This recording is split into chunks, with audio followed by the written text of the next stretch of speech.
Hey friends, I want to ask you an important question. What does it mean to be journey-wise? Well, this was a phrase that my grandmother used for most of the time that I was able to know her on this earth and be able to experience her wisdom. I always kind of wondered what she meant. It was such a unique phrase. She wasn't talking about being wise in a moment or in a particular path. She was talking about in whatever path or moment you faced, being able to be confident that the direction you were going was the best direction you could go and that you were equipped to do what was needed.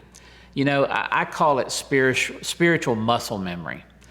In fact, last year I had a situation where after playing golf my whole life and getting to a pretty good level of the game, I had to have my right eye removed because of a disease.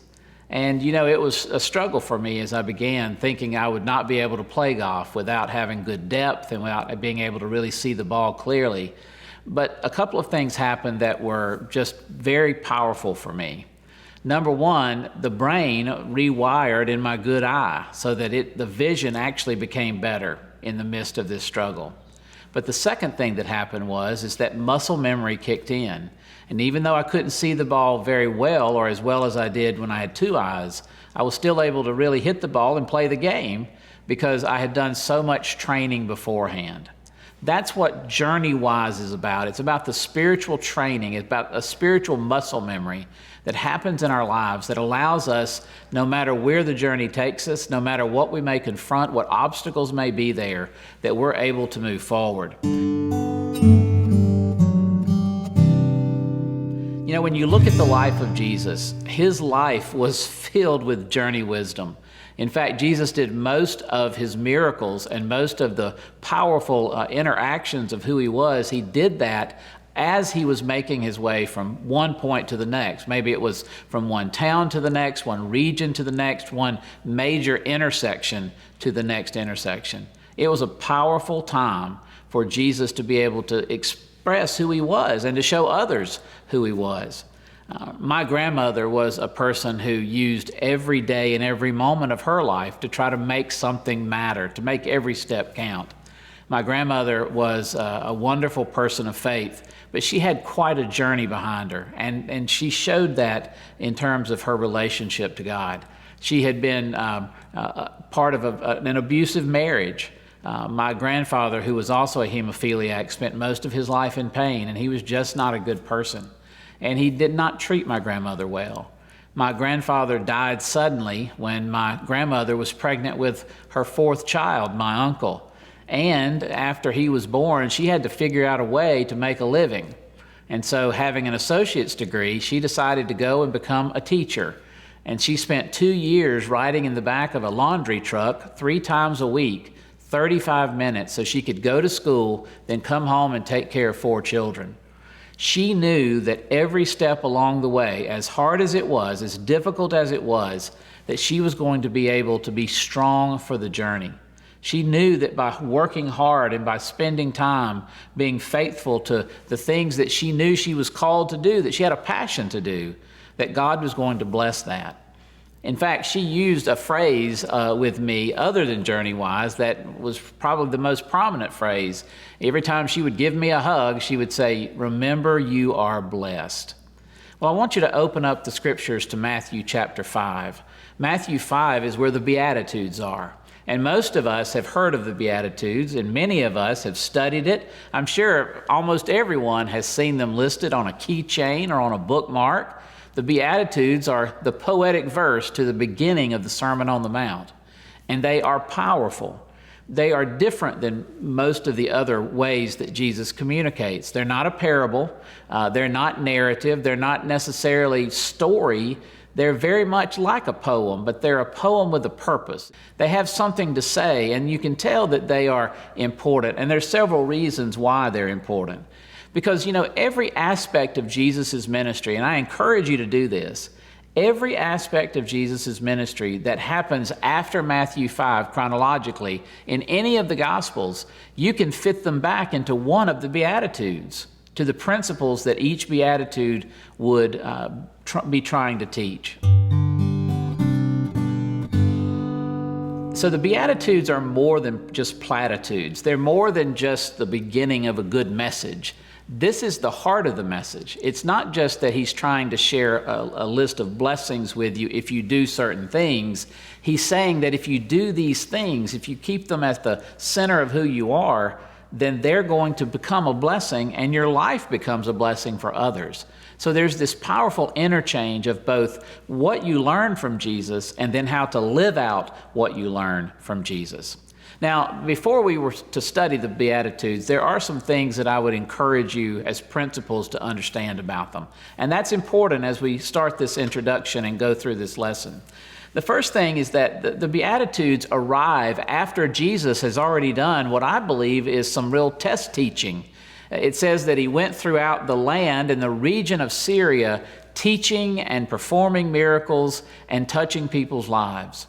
Now, this was outside of Galilee. It was outside of Judea, and he apparently had spent some time up there working, and as his public ministry got started, he had been through probably what was some test cases of what it meant for him to come out and to be involved in the lives of others. Remember, he was a little bit hesitant at the wedding at Cana of Galilee. If it wasn't for his mother, he probably wouldn't have done that miracle there, but she knew it was time. And God always puts people in our lives that says, you know, it's time for you to begin. The Beatitudes are also important because they're at the beginning of his public ministry as he then moves into Galilee, around the Sea of Galilee, which would be Capernaum and also Nazareth, and then as he would move south into Judea.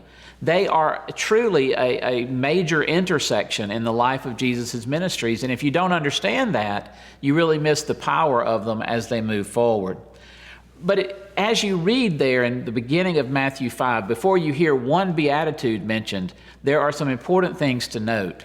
Jesus uses the posture of a traditional rabbi as it says he sat down and began to teach. He went up to this high place there on the Sermon on the Mount. He then sat down and he began to teach. And that's not just words to describe the setting. These are actual indicators of what Jesus was trying to do. Let me give you an example.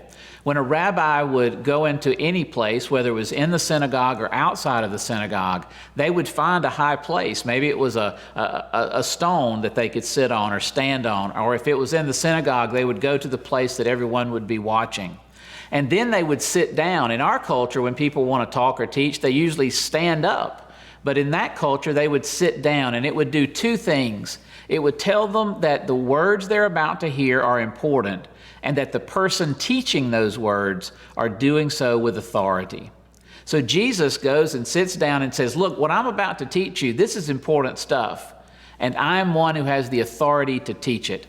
And that's why the Sermon on the Mount, Matthew describes that the people are gathering around. And think about what Jesus will teach on in the rest of the Sermon on the Mount. He teaches on prayer. He teaches on stewardship. He teaches on divorce, adultery. I mean, these are huge issues that he's teaching about what it means to live out everyday faith.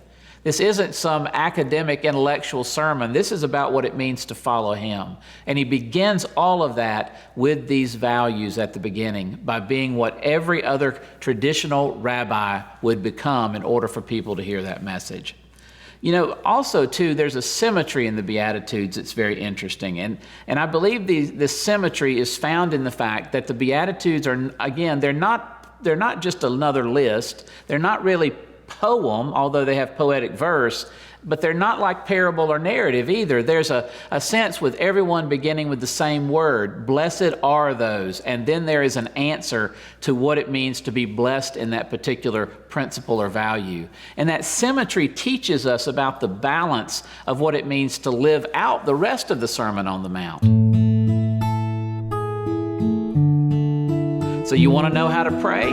Think about the Beatitudes. You want to know how to have an attitude to deal with improper lifestyle or things that are happening to you that are not hopeful or helpful? Think about the Beatitudes. If you want to know how to worship properly or how to give your resources, think first about the Beatitudes. Their symmetry aligned with the rest of this sermon is so very important. But they also follow some interesting patterns. And this is something I really want you to pay attention to because it's something that's meant a lot to me. Several years ago, after preaching a sermon on the last words of Jesus, which are found on the cross, which include, Father, forgive them for they know not what they do, or John, here is your mother, mother, here is your son, or I am thirsty, we know that after the resurrection that there are 7 corresponding words or encounters with Jesus that correspond to those last words. Interestingly enough, if you take the Beatitudes, you're able to correspond the Beatitudes not only with the last words of Jesus and the next words of Jesus, but you also find that there are Beatitudes listed in Revelation. These values, these important intersections are found throughout the ministry of Jesus.